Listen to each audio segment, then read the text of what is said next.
Admission चाहिए। HSC percentage क्या है? बोले तो 12th स्टैंडर्ड। 12वीं में कितना मिला? ये डॉक्टर बनने के लिए कितना मांगता है?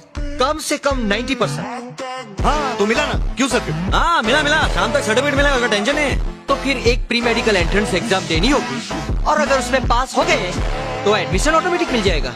लेकिन एडमिशन किसको चाहिए? ये एंट्रेंस एग्जाम देना जरूरी है? Of course it's compulsory. तूने दिया था? ऑब्वियसली, मैंने उस एग्जाम में टॉप किया था। अरे वेरी गुड यार। Okay bye. तेरा नाम क्या है? रुस्तम, डॉक्टर रुस्तम पावरे। हे रुस्ती, देख तेरा बाप तो रानी के पीछे हाथ धो के पड़ेला है और किसी को हाथ पीछे नहीं लगाता है। क्या ठीक नहीं कर रहे? ये टेंशन काय को लेता है? तेरा बाप अपन के साथ है ना, बोला ना। हाँ तू जा, अपन का एग्जाम दे के। देखा ऐसा कॉन्फिडेंस में जाने का, मुन्ना भाई के वहाँ पे किसी ने पहचान लिया तो? तेरी ऐसी की तैसी मानू थकेले।